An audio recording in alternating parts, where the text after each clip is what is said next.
Thank you. That was an incredibly warm introduction. Thanks so much, and also building the connections between Chile and Orkney.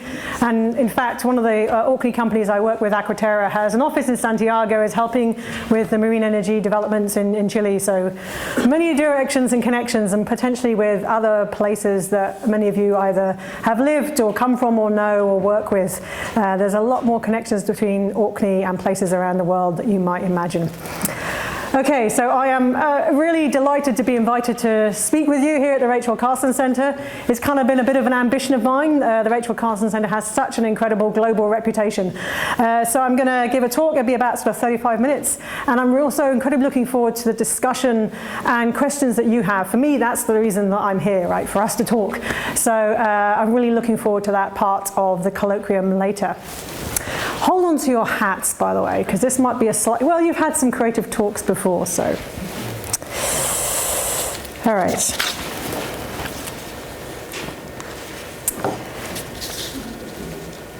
The sunrise is a red fire burning across the horizon, making the standing stone glitter in its dying embers. This could be the end of the world, when the sun has become old and cooled into a red giant, vast and close. Or it could be a vision of the Anthropocene, when a group of people on an island have worked together to transform geology into monumental record. Are those standing stones from 5,000 years ago? Or 5,000 years in the future? The Anthropocene, a conceit that although humans have made a mess of the planet, we can find a way to move beyond it. A conceit that has haggled and chewed over for its worn-out separation of nature and culture, for its neglect of the more than human, for its blind entanglement in capital, globalization and colonialism, a story that anthropologist Anna Singh and her mushroom pickers have told well. The Anthropocene is often an end-of-the-world tale, dystopian, a deluge of rising seas and rising inequality that let others sink. I want to tell another story, one that asks, what could life lived 5,000 years in an energy future be as an experience? For, as Martin highlighted and some of you might know, I'm a storyteller, a weaver of futures, and energy futures in particular.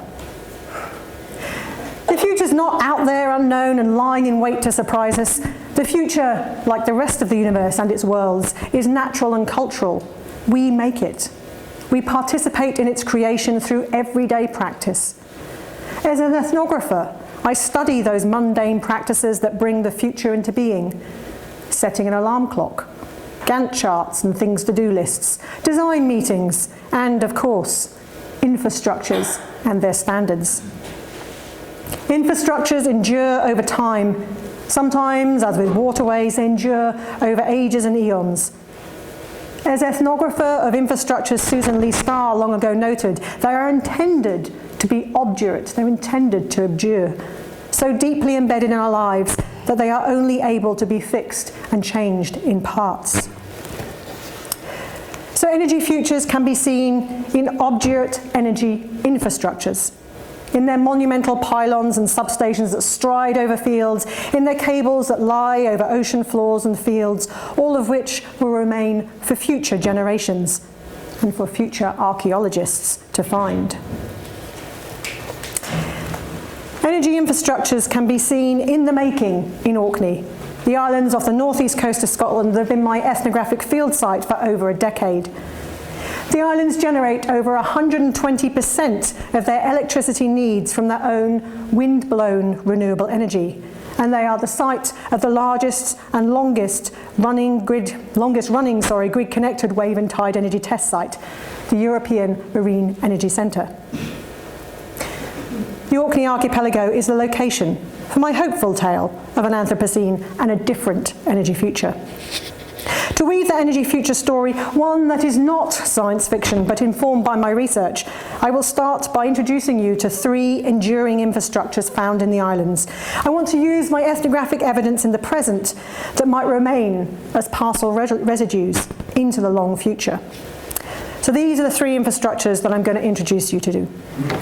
An undersea grid cable, a stone circle with wind turbines, and a wave energy generator.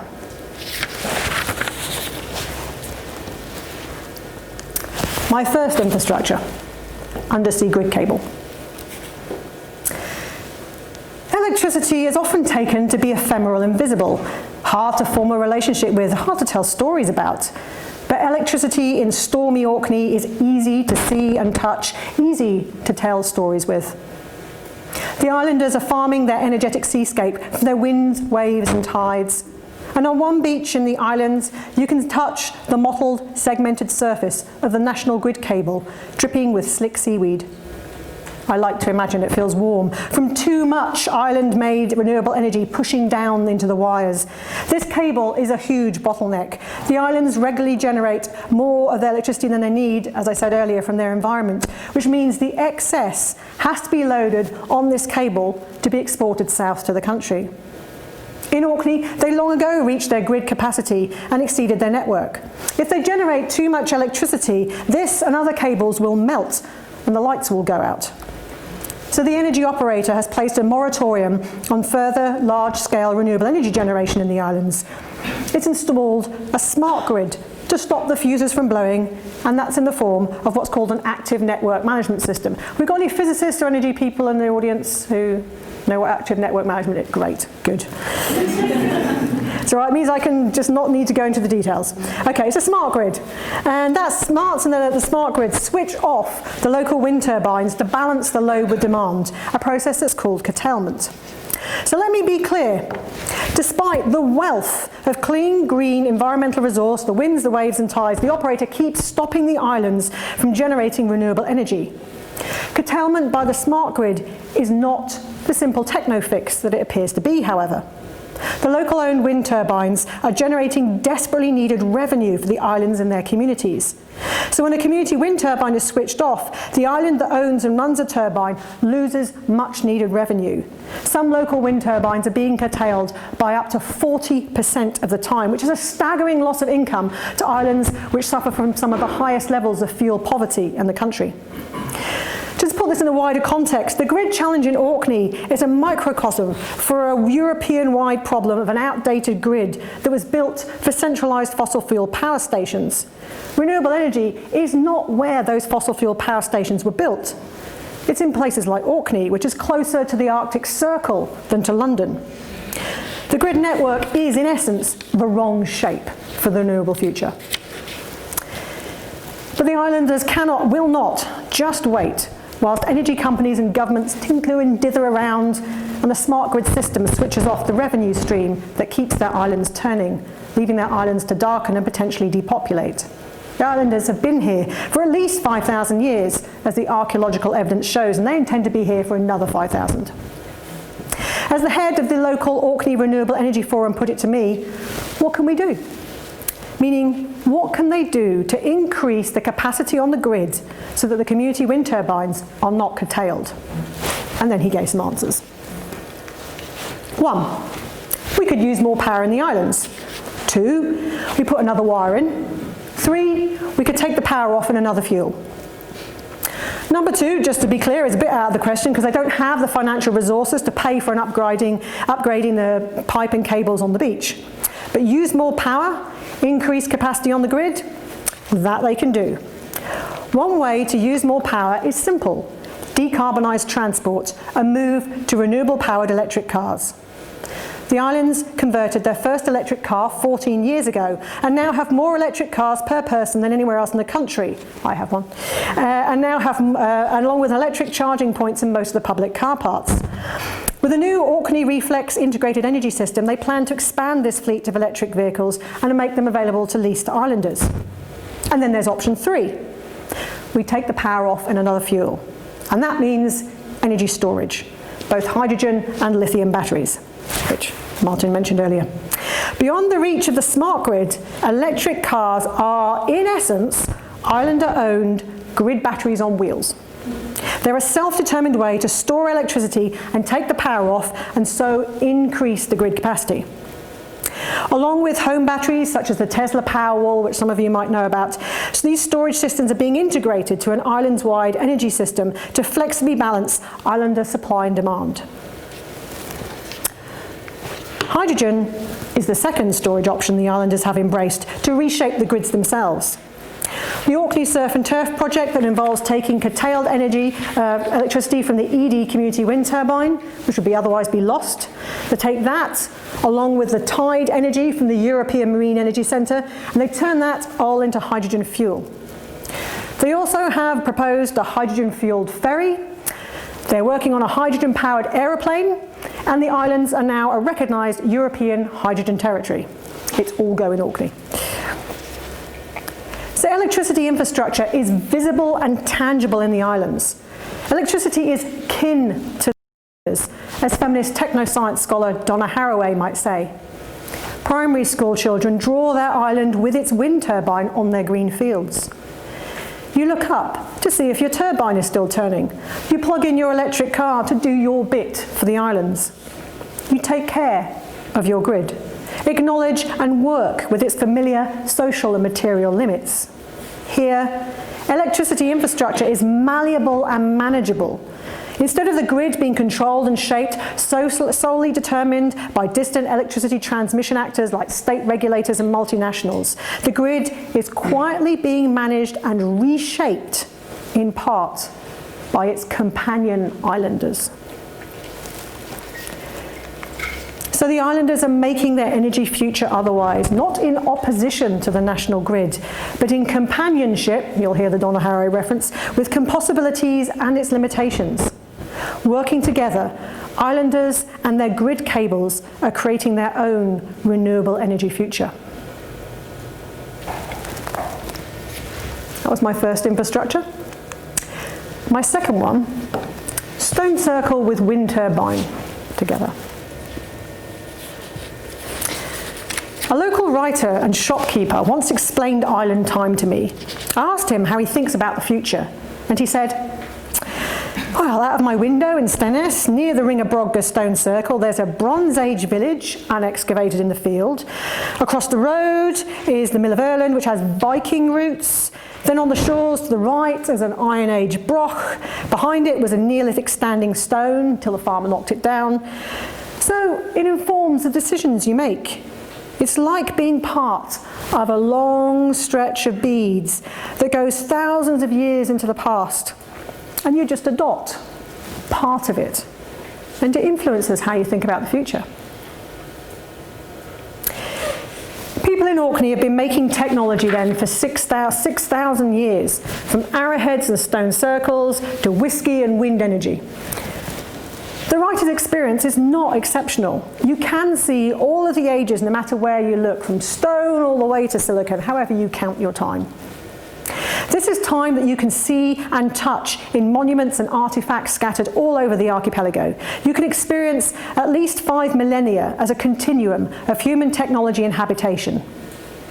As anthropologist Tim Ingold has long explained, time is in the landscape. You make the world and what you know from your movement through and entanglement with your landscape and its archaeology. And that technological record can be a stone circle assembled thousands of years ago or a wind turbine assembled 10 years ago. In Orkney, as you walk, you experience a world where you're just a dot on that 5,000-year-old string. Time exists as a string of stones stretching those 5,000 years behind you, and therefore you can imagine 5,000 years before you ahead in time. You have 10,000 years of human experience standing in a circle in which you are just a few breaths and whose end is not coming soon. In Orkney, you live, work and imagine in a deep time zone. So if you join me walking around the stones of Stennis stone circle during a long winter day, then you can see and touch this deep time. Look out to the horizon though, between the monoliths. Over the freshwater loch to the north, you can see wind turbine blades moving like distant pale dandelions in a breeze on the hills. These hills are not separate from the monument, but form an orchestrated natural cultural experience which archaeologists call a circular landscape. Any archaeologists in the audience?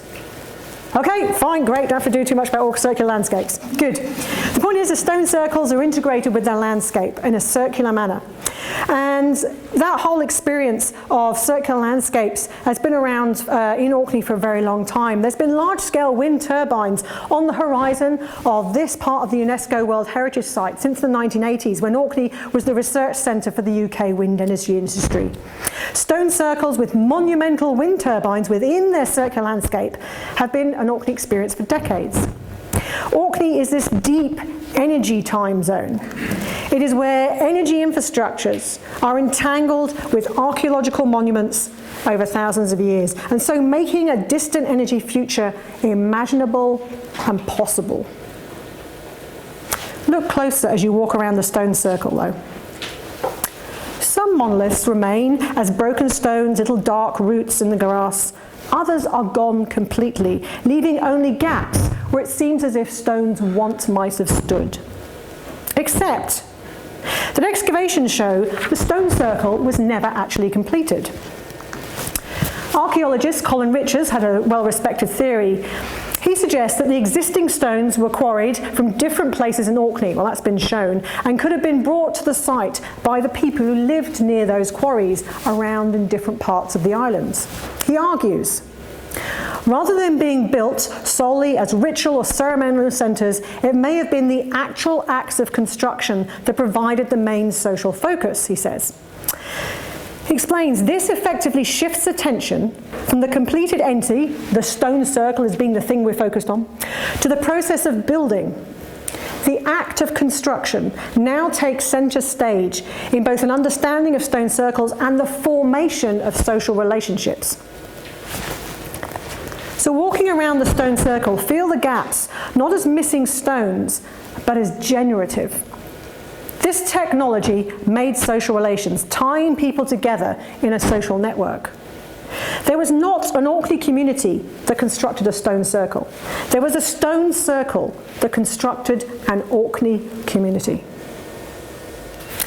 This resonates with how social anthropologists, which I expect there are a few in the audience, anthropologists, yes, a few of you, hanging out over there. So this resonates with how social anthropologists long understood personhood, how social relations are made as an effect of crafting artefacts and buildings. In short, you don't start with the community and ask, what are they doing or how are they being impacted by the technology, which is a very common question around renewables. You start by asking, what is being made in practice? And one of the answers might be a community. To understand how both monument and wind turbine infrastructure can endure together, you can ask, how do these infrastructures make a community thrive? This is not, for some of you, potentially those who are science and technology scholars like myself, that's particularly startling. Infrastructures such as wind turbines are place-based processes, as geographers have long noted. Geographers in the audience? Few lonely geographers. So this will be familiar to you.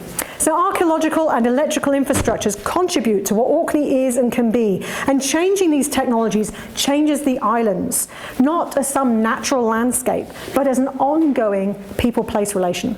The community is an effect of the relations made between the technology, between people and place. The community, therefore, is done differently through installing a local-owned wind turbine or hydrogen storage or different grid cables. So, for example, the islands have not just a Neolithic World Heritage Site, they have a growing energy archaeology from the old wind energy test site in the 1980s and from the marine energy industry that's been testing prototypes since 2003. Through making this new place together, they now call themselves the Energy Islands. And they also call themselves a living laboratory for renewable energy. As any of you who have spent any time in a small community will know, the work to make a community takes plenty of cups of tea, particularly in the UK, and years of troublesome care time. It can take 10 years of meetings for an island charity to decide the right path for the installation of a community wind turbine. Because it's not just about making the community now, but it's about how the community will be made into the long future. How will the community be enriched, not diminished, through entangling a wind turbine in all the other existing archaeologies and histories? And of course, not everyone will agree. There's no happy family consensus possible. As the current leader of the council explained to me in a very memorable quote, he said, "On the islands, you'll never get everyone united, unless it's so big it threatens the whole islands. We're all together, but all going in different directions, all heading to the finishing line, but going many, many ways. They are heading the same way to an enduring future, but none agree on the tactic or the route uphill. There's no single agreed path. There's a fair bit of elbowing along the way, but there is a commitment to keep going. Their future is a long one, another 5,000 years to go." Donna Haraway talks about making odd kin. That is, making kinship with those we would prefer to avoid, with those who are not like us. She talks about acting in unexpected collaborations and combination in hot compost piles. Classic Haraway quote. You cannot choose your neighbours and fellow islanders, but you must cooperate with them, learn to live with them, make a community with them. Communities are hot compost piles of oddkin. Humans and non-humans are all going on uphill together with self-determination. This is part of the shared experience of living on the precarious edge in the far north of the country where the Lifeline ferry stops in the storms. As director of EMEC explained to me, here people can see the edges. He said, people will identify themselves as coming from Orkney. There is a common sense of boundary.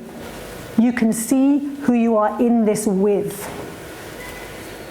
You're in this with people you dislike and would much prefer to ignore. Orkney is not populated by your friends list or like-minded colleagues, but odd kin islanders, creatures and critters, working at their sustainable future together. The bounded experience in Orkney is not about separation, but about who you are in this with. It is the shared experience of making practical, ad hoc, self-determined, and often innovative solutions to maintaining your energy infrastructure and so your community into the long future. That was my second energy infrastructure. My third one, maybe less familiar. Are there anyone who works in marine energy in the audience? Okay, I've got to find out what it is you all do. You have to tell me. Okay, so infrastructure number 3, wave energy generator. Meet Pelamis. She made history in 2004 at the European Marine Energy Center in Orkney when it became the world's first grid-connected wave energy machine generating energy on the grid. But after 10 years of development, the company sadly went into administration. And of the 2 Pelamis sea snakes, one was cut up for scrap metal and the other was rescued by the island's council. Why is marine energy so hard, and what is its long-term future, I am often asked. In Orkney, making marine renewable energy futures has been happening for perhaps 2 decades, if not longer. The European Marine Energy Center, or EMEC, is a global nexus where developers from around the world come together to test their large-scale devices in the sea on the grid. EMEC is a plug-and-play test facility with around 13 berths for prototype wave or tide energy generators to gain accreditation and demonstrate they are ready for commercial deployment. EMEC, however, has less than 50 employees based in an old-school building where I currently sit. And it would seem impossible for them to lead the world as they do at that scale, with investors and engineers visiting from everywhere around the planet to learn and be inspired by what's happening here. But Orkney is also part of the wider Orkney community. So EMEC is also part of the wider Orkney community. Across the islands, there are around 30 companies involved in the marine energy supply chain, including sea survey, sonar services, onshore services, offshore services, environmental consultancies, all in Orkney. Overall, someone once calculated there were around 300 workers involved in the marine energy sector in Orkney, a living industry operating at a scale that's unprecedented anywhere else in the world. In Orkney, wave and tide energy are mundane. It's on the news, on the radio, in social media, taken for granted as part of the present and the future. The making of marine energy has become the making of the whole Orkney community. But marine energy is being made within the deep energy time of Orkney, and that changes what the industry community can be and what it may become. For example, developers come to EMEC from diverse places such as Finland, Ireland, Japan, Chile, I think. I'm not sure they come from Chile, but they certainly see what's happening there. And they all come to learn to operate at sea together. There could be 13 different developers in the water together in theory. This collaborative sea is a new experience for many. In Orkney, they are no longer individual companies. They are the marine renewable energy industry made manifest. And they are supported by the experienced supply chain in Orkney. Here, they can see who they are in it with, see who they are in the marine energy industry with as a community. So when one developer wants to move their device on the seabed by a few meters, EMEC knows that the change in sea movement could affect other devices and other developers nearby. So they have to do careful negotiation between the developers to make sure they all understand what's happening. Island style, collaboration and cooperation are written into the contracts. In Orkney, they learn how to make themselves, the marine energy industry learns to make itself into a community. They learn how to share the sea and the electrical substations on land, even though many are odd-kin competitors. Here they discover that they are exactly as the Orkney community is, all together as a marine energy industry, but all going in different directions, all heading to the finishing line, but going many, many ways. The marine energy community is bound together through the shared endeavour of making wave and tide energy infrastructure endure. The wave energy generator Pelamis, the sea snake, as she was known, was an important part of this marine energy community, and her loss in 2014 as an industry icon and historic world leader was really felt very keenly.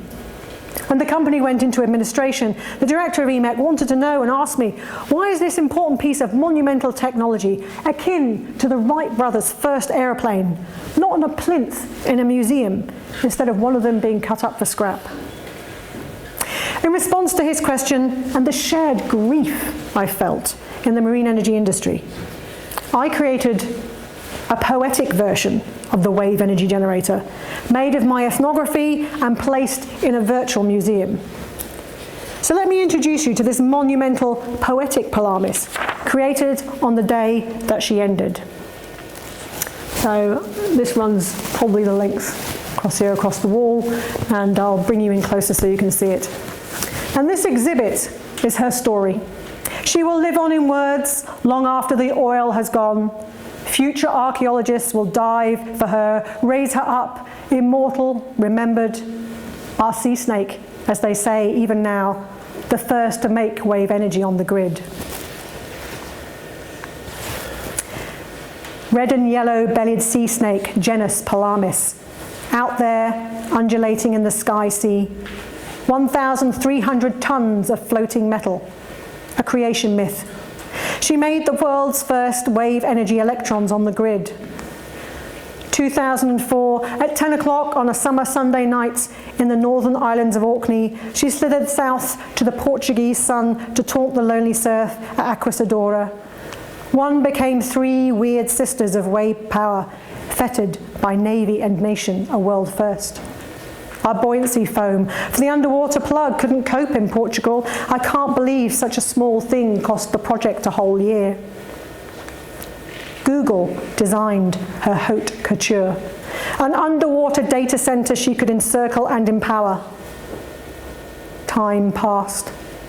2014, a bleak November day, they threw her all away, called in the administrators. Now I stand on the island ferry and sail along her rusting red skin, waiting to be shed. She is scrap. Never. She is our irreplaceable, innovation-fanged maker of the maritime electric.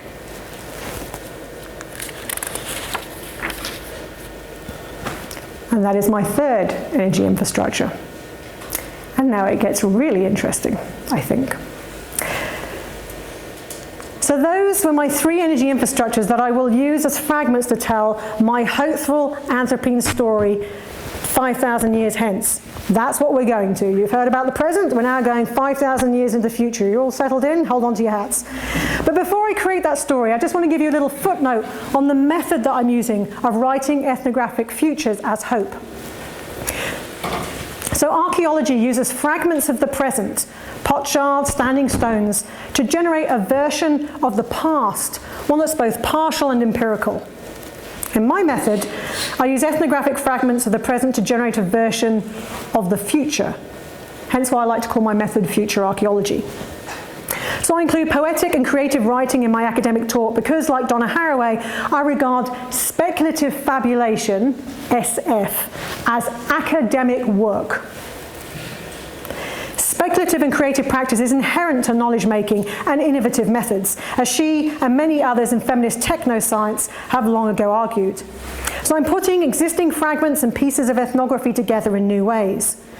In this, I'm inspired by Lucy Suchman's work and her pointed argument that innovation is always artful integration of existing parts. Artful integration is my starting point for writing innovative energy futures. I work with what I have from my ethnographic field site in Orkney and with the critiques I inherit from science and technology studies and energy anthropology. With these pieces, I attempt an artful integration in words, energy futures as literary artful integration.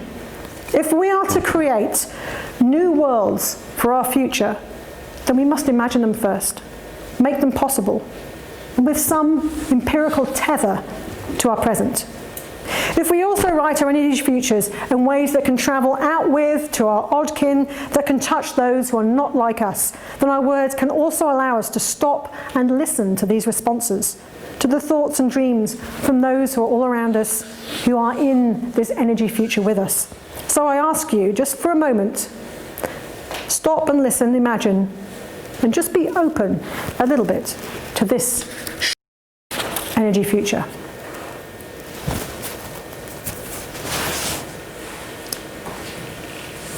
The sunrise is a red fire burning across the horizon.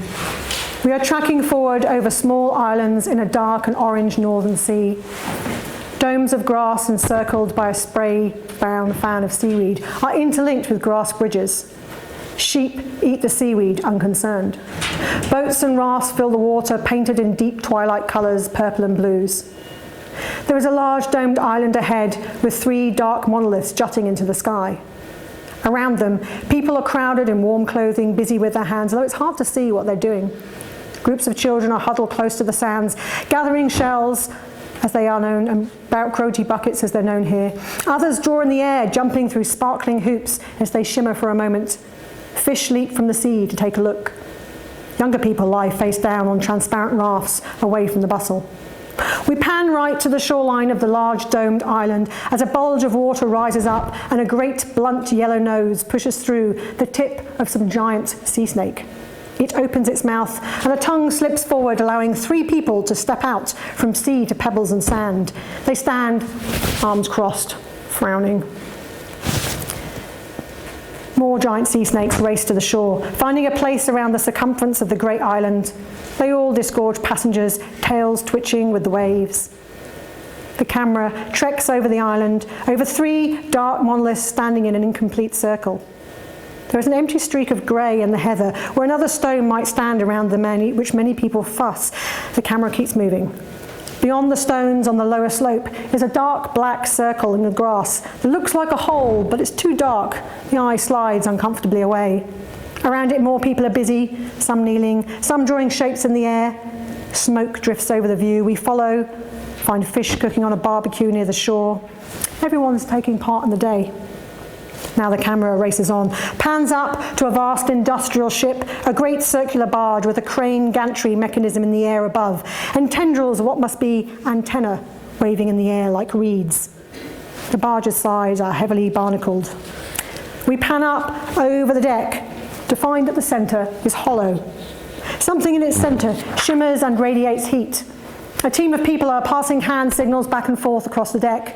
The crane reaches down with a rumble and then pulls up a great slab from the smelting core. The slab is another monolith. The camera closes into its surface, and we can see it's made of melted plastic fibres, twisted metals, the remnants of cables, and who knows what grid infrastructure. The slab rises and cuts out the sun.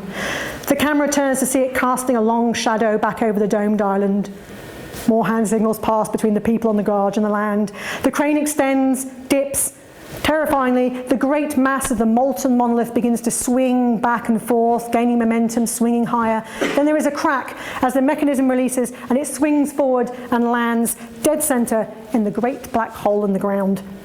We can see everyone has stopped to look, caught up in the delicate operation, more dancing a stone than installation.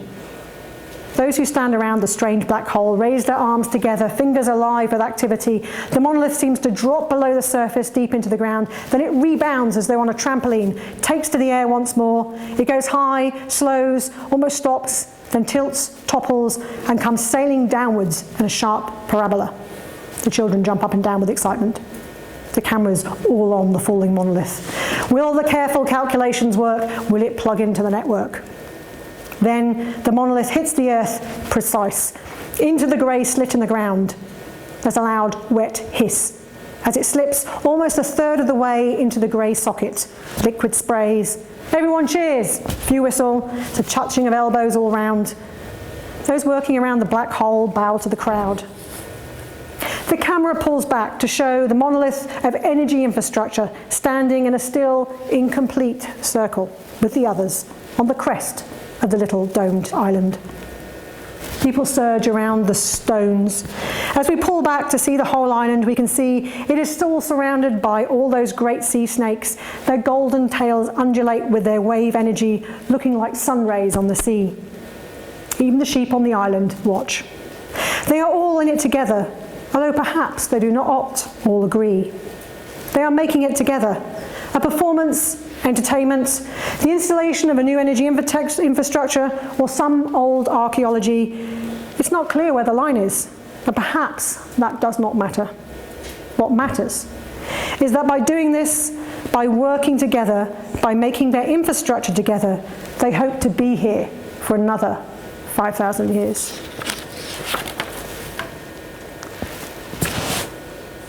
Any more? That moment of mundane energy infrastructure making was in a place that was once called Orkney, but 5,000 years in the future. It was also an energy future story that was not about the technology. It was not a techno-fix story, but about the social and more than social relations. So the question I have for you is, what would happen in a place where you have lived? Who are you in this with? What enduring stories based on your energy infrastructures might you tell? In Orkney, they were stories of hope, the sea, and marine energy. Yours will be new and different stories. So tell me, what do you dream for an energetic life lived 5,000 years in your future? Thank you.